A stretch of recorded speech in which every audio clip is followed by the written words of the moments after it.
আসসালামু আলাইকুম ওয়া রাহমাতুল্লাহ। অ্যাস্ট্রোভেট্রিকের টিউটোরিয়ালে আপনাদের স্বাগতম। আজকে আমরা দেখব ওয়েল্ড টুলের ব্যবহার।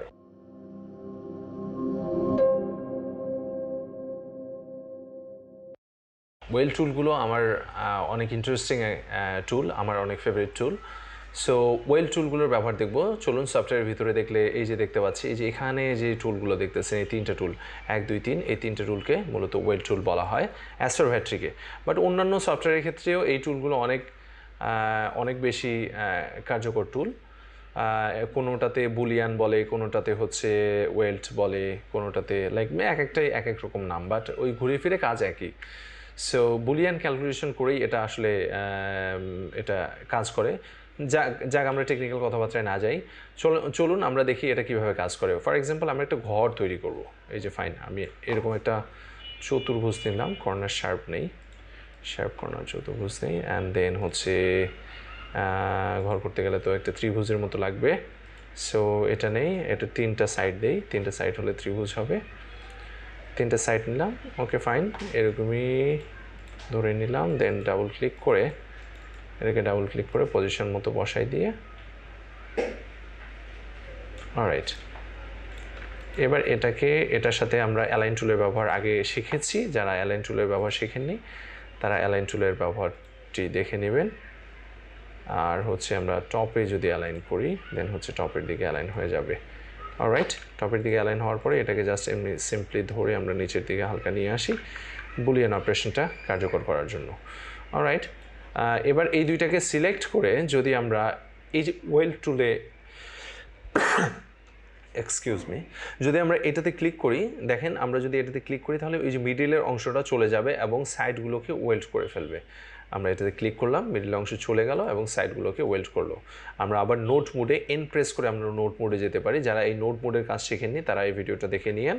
নোট মোডে গিয়ে আমরা এটা হালকা নিচের দিকে নিয়ে আসলে এটা দেখতে একটু সুন্দর লাগবে, ঘরের মতো লাগবে। সো এখানে যদি আমরা আরেকটা চতুর্ভুজ নিয়ে এখানে যদি আমরা চিমনি আকারে দেখাতে চাই যে এটা আমাদের চিমনি ঘরের, সো আমরা এটা দিতে পারি। দুইটাকে সিলেক্ট করে আবারও সেম টুলের ব্যবহার ক্লিক করলাম, দেন এটা একটা বাড়ির মতো হয়ে গেল। আশা করি বুঝতে পারছেন ওয়েল্ড টুলের ব্যবহারটা।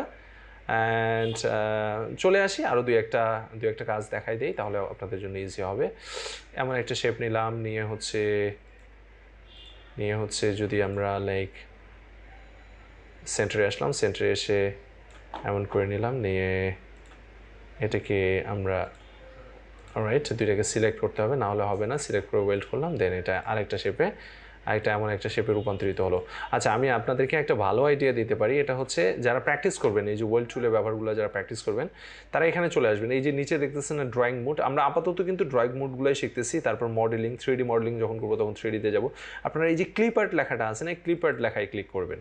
ক্লিপ আর্ট লেখায় ক্লিক করলে এইরকম একটা আসবে, তখন ক্লিপ আর্টে ক্লিক করবেন। ক্লিপ আর্টে ক্লিক করলে এখানে অনেকগুলো ক্লিপ আর্ট আসবে। এই ক্লিপ আর্টগুলোর মধ্যে আপনারা এখানে মোল্ড প্রোফাইল না, এটা দরকার নেই। আরেকটু নিচে আসলে এই যে এখানে আসলে দেখবেন যে আপনারা এখানে বিভিন্ন ধরনের এমন শেপ দেখতে পাচ্ছেন। ফর এক্সাম্পল আমরা যদি এখন এইরকম একটা শেপে আঁকতে চাই, ধরেন এই শেপটা একটু কঠিন মনে হচ্ছে। সো এই শেপটাই যদি আঁকতে চাই আমরা, আমাদের ওয়েল্ড টুলের ব্যবহার, এটা তো আসবে না, লগ ইন করতে হবে। অলরাইট, ওকে। সো আমরা ওয়েল্ড টুলের ব্যবহার করে আমরা এই শেপটাকে আঁকবো। আমার মাথায় থাকতেছে, আপনারাও দেখে নেন যে এখানে ত্রিভুজ, এই যে ত্রিভুজ দিছে, দেন একটা বৃত্তকে দিয়ে ওয়েল্ড করছে, দেন হয়ে গেছে। অলরাইট, আমরা ড্রয়িং মোডে চলে আসি। এখানে কিন্তু ক্লিক করতে হবে ড্রয়িং মোডে আসতে। ড্রয়িং মোডে চলে আসি, এসে এখানে আমরা একটা বৃত্ত নিলাম, দেন ত্রিভুজ ছিল, আমরা ত্রিভুজ নিব কয়েকটা। সো ত্রিভুজ আমি এখানে একটা নিলাম, দেন এখানে একটা নিলাম, দেন এখানে একটা নিলাম, দেন এখানে একটা নিলাম। বাট আমাদের কী করতে হবে, ত্রিভুজগুলোকে রোটেট করতে হবে, ওই অনুসারে রোটেট করতে হবে। সো ফাইন, আমরা ত্রিভুজের রোটেশনে যদি যাই, অলরাইট, আমরা এইভাবে করে আনুমানিক একটা ইয়াতে রোটেশনে আসলাম। অলরাইট, আমি এটা রোটেট করে ফেললাম, দেন এটাকেও সেমভাবে, অলরাইট, এ তো উল্টায় আসতেছে, এটাকেও সেমভাবে আমরা রোটেট করে ফেলবো। ওকে, যদিও বা এটা গুড আইডিয়া না, তারপরে আমি ওই আইডিয়াটা পরে দেখাচ্ছি। এটাকেও আমরা রোটেট করি, রোটেট করে আমরা হচ্ছে এই সাইড অ্যালাইন করব, তাই এভাবে করলাম। অ্যালাইন করার পরে আমরা এটাকে এই প্রান্তে নিয়ে আসি। যদিও বা এই কাজটা খুব সহজেই করা যায় এবং সহজে করলেও ওই কাজটা এটার চেয়ে অনেক ভালো হবে, এই কাজের চেয়ে অনেক ভালো হবে। বাট আমি এটা ওভারঅল আপনাদের দেখাচ্ছি যাতে করে আপনারা বুঝতে পারেন। অলরাইট, 3 দিকে বসাই দিলাম। দেন হচ্ছে আমরা ওয়েল্ড টুলে ব্যবহার করে এটাকে ওয়েল্ড করে ওই শেপে নিয়ে আসতে পারি। দেখতে পাচ্ছেন যে আমরা এরকম দুইটা শেপ আঁকলাম। দুইটা শেপ এঁকে আমরা যদি এই দুইটা শেপকে আমরা বুলিয়ানে ফালাই, বুলিয়ান বা আমরা ওয়েল্ড টুল যেটাকে বলি, এই ওয়েল্ড টুলে যদি ফালাই তাহলে আমরা দেখতে পারবো যে আমাদের এটাতে রূপান্তরিত হয়েছে। চলুন যাই, আমরা ওয়েল্ড করে ফেলি। ওয়েল্ড করে ফেললাম। দেন হচ্ছে আমরা এটাকে ওকে, যদিও বা প্রেসাইজ হয়নি এটা। অলরাইট, তারপর আমরা এটাকে এখান থেকে কেটে দিলাম, এখান থেকে কেটে দিলাম। দেন এগুলোকে মিরর করলে এখন এগুলো ওই শেপে রূপান্তরিত হবে। অলরাইট, এই শেপটা নিলাম। দেন হচ্ছে মিরর অবজেক্টে গেলাম। যারা মিরর অবজেক্টের আমাদের ভিডিওটা দেখেননি, মিরর অবজেক্ট দেখে নিতে পারেন, left side, right side and the top side. So আমাদের ওই ডিজায়ার শেপটা চলে আসলো এবং চাইলে আমরা এটাকে জয়েন্ট ভেক্টর দিয়ে জয়েন করে ফেলতে পারি।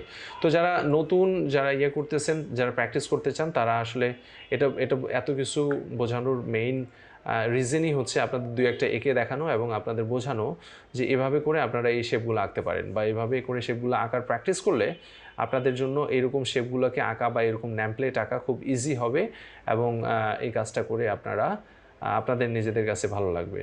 সো এমন কিছু কমপ্লেক্স শেপ আছে যে শেপগুলো আপনাদের কাছে মনে হবে যে আমি এটা আঁকতে পারতেছি না, বাট আপনি চিন্তা করলেই দেখবেন যে না, এটা আসলেই সহজ। যেমন এই যে লাভ শেপটা, এটা খুব ইজি একটা শেপ, বাট আপনার কাছে মনে হবে যে এটা আমি আঁকতে পারতেছি না। এটাও সেম, এটার ক্ষেত্রেও সেম মনে হতে পারে। সো এটাকে আপনারা শেপগুলোকে দেখে আগে বোঝার চেষ্টা করবেন যে আসলে এটাকে আমি কিভাবে কি করতে পারি। সো আমি আরেকটা একে দেখাতে পারি আপনাদেরকে। ফর এক্সাম্পল লাভ শেপটাকে আমরা দেখাই, খুব ইজিলি ড্র করতে পারেন লাভ শেপটাকে। ইলিপস দিয়েও পারেন, ড্র করতে পারেন, আবার বৃত্ত দিয়েও ড্র করতে পারেন। ফাইন, এটা ড্র করলাম। দেন নোট মোডে নেব, অ্যাপ্লাই করলাম। দেন হচ্ছে নোট মোডে নিব, নেওয়ার পরে এই নোটটাকে নিয়ে এই নিচের দিকে নামাই দিলেই আপনার একটা লাভ শেপ চলে আসে মোটামুটি। অলরাইট, সো এটাতে যদিও বা বুলিয়ানের কোনো কাজ নেই, আপনারা জাস্ট এভাবে করেই আসলে শিখবেন। দেন সিলেকশন টুল নিয়ে আপনারা এদিক সেদিক শেপটা যতটুকু চেঞ্জ করতে চান সেটা চেঞ্জ করতে পারেন। অলরাইট, সো এবার চলে আসি আমরা ওয়েল টুলে ব্যবহার গেল। এবার আমরা চলে আসি সাবট্রাকশন টুলে। সাবট্রাকশন কি? একটা থেকে আরেকটা বাদ দেওয়া। এগুলোকে সরাই ফেলি এখান থেকে, একটা থেকে একটা বাদ দেওয়া। এটা এই যে এই পিকচারটাই আসলে বর্ণনা করতেছে যে এটা আসলে কি। দেখেন, একটা আমি বৃত্ত আঁকলাম, দেন হচ্ছে আমি আরেকটা চতুর্ভুজ এখানে আঁকলাম। আমি চাচ্ছি চতুর্ভুজটার কর্নার রাউন্ড আছে, আমরা কর্নার রাউন্ড চতুর্ভুজ দিয়ে দিই। আমি চাচ্ছি যে এই যে সাবস্ট্রাক্ট যে অংশটুকু আছে, এই অংশটুকুকে বাদ দিতে এবং এই অংশটুকুকে রাখতে। তো এটার জন্য কি করতে হবে? আমাকে বাদ দেওয়ার মেথড অবলম্বন করতে হবে। যে এটার মতো আমি যদি ক্লিক করি, দেখেন এটাকে বাদ দিয়ে কেটে এটাকে এভাবে ওয়েল্ড করে এভাবে একটা শেপে তৈরি করে ফেললো। পাইয়ের একটা শেপ আমাকে তৈরি করে দিল। সো পাই শেপটা আমি খুব ইজিলি এভাবে পাচ্ছি। আবার অন দ্য আদার হ্যান্ড, যদি আপনারা এই যে পরের টুলটা দেখেন, এই যে এটা যদি দুইটাকে সিলেক্ট করে আপনারা করেন, তাহলে ইন্টারসেকশনের অংশটা, ইন্টারসেকশন মানে কি, একটার উপরে আরেকটা যেটা ওভারল্যাপ হয়ে আছে, এই ওভারল্যাপের অংশটা থাকবে এবং বাকি অংশগুলো চলে যাবে। ক্লিক করলাম, দেখেন এই ওভারল্যাপের অংশটুকু আছে এবং এই পাইটাকে আপনারা দেখাতে পাচ্ছেন, মানে এই স্লাইসটাকে আপনারা দেখাতে পারতেছেন। সো ব্যাপার এতটুকুই। নেক্সট টুলটা আমরা কাটিং টুলের সাথে আলোচনা করব। এগুলোকে নিয়ে একটু ঘাটাঘাটি করেন, বিভিন্ন রকম এই যে ক্লিপ আর্টে গিয়ে বিভিন্ন রকম শেপগুলোকে নিয়ে একটু নাড়াচাড়া করেন। তারপর যদি আপনারা মনে করেন যে আমি এই শেপটা একেবারে আঁকতেই পারতেছি না, এটা নিয়ে আমার প্রবলেম হচ্ছে, তাহলে আপনারা কমেন্ট বক্সে ওই শেপটার স্ক্রিনশট নিয়ে আমাদেরকে দিয়ে দিতে পারেন, অথবা এখানে যে নাম্বারটা দেওয়া আছে এই নাম্বারটা দিয়ে কমেন্ট করতে পারেন যে এই যে আমাদের প্লেন নাম্বার এত ভি, এই শেপটা আমাদেরকে একটু এঁকে দেখান। তাহলে আমি আপনাদেরকে নেক্সট কোনো একটা ভিডিওতে আমি এঁকে দেখালাম, আপনাদের কমেন্টের অ্যান্সারগুলো দিলাম। এই যে তীর চিহ্ন, এটাও যদি আপনারা আঁকতে চান, খুব সহজ ড্রয়িং। এগুলো নিয়ে একটু খেললেন, করলেন, আসলে এভাবেই শেখা হয়। তো দ্যাটস ইট। ওয়েল্ড টুলের ব্যবহার বা বুলিয়ান টুলের ব্যবহার, বা এখানে যা বলছে ওয়েল্ড, সাবস্ট্রাক্ট এবং হচ্ছে আরেকটা কি ওভারল্যাপ টুলের ব্যবহার। এতটুকুই, দেখা হবে পরবর্তী ভিডিওতে। অ্যাজ অলওয়েজ যে কোনো সমস্যার জন্য আমাদের হেল্পলাইনগুলোতে যোগাযোগ করুন এবং আমাদের ব্রাঞ্চগুলোতে যোগাযোগ করুন। মেশিনের যে কোনো সমস্যার জন্য ফ্রি আমাদের ভিডিও কলে সেবা পেতে পারেন। আমার সাথে কথা বলার জন্য আমার নাম্বারে যোগাযোগ করতে পারেন। ভালো থাকবেন সবাই, দেখা হবে পরবর্তী ভিডিওতে। আসসালামু আলাইকুম।